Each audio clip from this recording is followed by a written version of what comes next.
ఓం నమో వెంకటేశాయ. భక్తులారా, మనలో చాలా మంది తిరుమల శ్రీవారి ఎన్నోసార్లు స్వామివారిని దర్శించుకుంటూ ఉంటాం. కానీ ఒక ప్రశ్న మాత్రం చాలా మందికి తెలియదు. తిరుమల వంటి మహా దివ్య క్షేత్రానికి క్షేత్రపాలకుడు ఎవరు? శ్రీవారి ఆలయాన్ని రాత్రి వేళ ఎవరు రక్షిస్తారు? ఆలయ తాళాలను శివుడికి ఎందుకు స్పర్శింపజేస్తారు? ఈ రోజు ఈ విశేషాలను స్థల పురాణము, ఆలయ సాంప్రదాయము, ఆగమ పరంపర ఆధారంగా తెలుసుకుందాం. హిందూ దేవాలయ సాంప్రదాయాలలో ప్రతి పవిత్ర క్షేత్రానికి ఒక క్షేత్రపాలకుడు ఉంటారు. క్షేత్రం అంటే పవిత్రమైనటువంటి స్థలం, పాలకుడు అంటే రక్షకుడు. అంటే ఆ క్షేత్రాన్ని, అక్కడి దైవ శక్తిని, ఆలయ నియమాలను సంరక్షించే దైవ స్వరూపమే క్షేత్రపాలకుడు. సాధారణంగా వైష్ణవ క్షేత్రాలకు శివుడు, శైవ క్షేత్రాలకు విష్ణువు క్షేత్రపాలకులుగా ఉండడం అనేది భారతీయ ఆధ్యాత్మిక సాంప్రదాయాలలో కనిపించేటువంటి గొప్ప సమన్వయం. శివుడు, కేశవుడు ఇద్దరు వేరు కాదని, ఒకే పరబ్రహ్మ స్వరూపమని మన సనాతన ధర్మంలో ఉపయోగిస్తుంది. అదేవిధంగా ప్రపంచ ప్రసిద్ధి చెందిన తిరుమల శ్రీ వెంకటేశ్వర స్వామి వారి క్షేత్రానికి కూడా ఆ పరమ శివుని అంశ అయినటువంటి రుద్రుడే క్షేత్ర పాలకుడిగా ఆలయ సాంప్రదాయం పేర్కొంటూ ఉంటుంది. ఈ క్షేత్ర పాలకుడు తిరుమలలో 2 రూపాలలో దర్శనమిస్తాడని భక్తుల విశ్వాసం. ఒకటి శ్రీవాణి ప్రధాన ఆలయం ఎదురుగా ధ్వజస్తంభం సమీపంలోని క్షేత్రపాలక శిల, మరొకటి గోగర్భం లేదా పాండవ తీర్థం వద్ద ఉన్నటువంటి పూర్ణ స్వరూపం. ఇప్పుడు ఒక అద్భుతమైనటువంటి సాంప్రదాయాన్ని కూడా తెలుసుకుందాం ఈ సందర్భంగా. పూర్వకాలంలో ప్రతిరోజు రాత్రి ఆలయ ఏకాంత సేవ పూర్తయిన తర్వాత ఆలయ తలుపులు మూసివేసేవారు. ఆ తర్వాత ఆలయ తాళాలను ఆ క్షేత్రపాలక శిలను స్పర్శింపజేసి ఆ రాత్రి ఆలయ రక్షణను క్షేత్రపాలక రుద్రునికి అప్పజెప్పినట్లుగా భావించేవారు.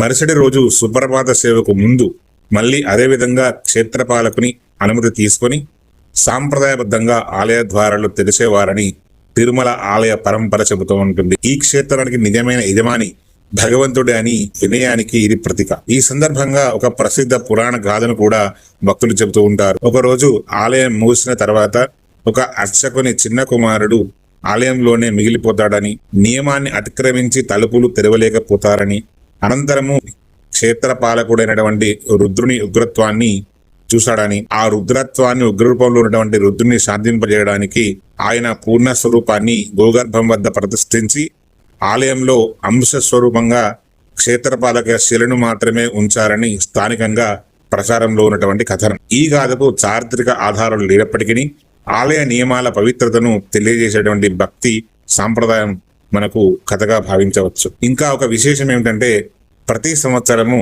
మహాశివరాత్రి సందర్భంగా శ్రీవారి ఆలయం నుండి పూజారులు భూగర్భం చేరుకొని క్షేత్రపాలక రుద్రునికి ప్రత్యేకంగా వెండి అలంకరణలు చేసి ఏకాదశ రుద్రాభిషేకం చేయడం నిర్వహిస్తూ ఉంటారు. ఈ సందర్భంగా వడపప్పు, పానకం నైవేద్యంగా సమర్పించి అనంతరము భక్తులు ప్రసాదంగా వితరణ చేస్తారు. ఈ అభిషేకాన్ని దర్శించిన వారికి శివానుగ్రహం, శ్రీవారి కృప 2 లభిస్తాయని భక్తుల విశ్వాసం.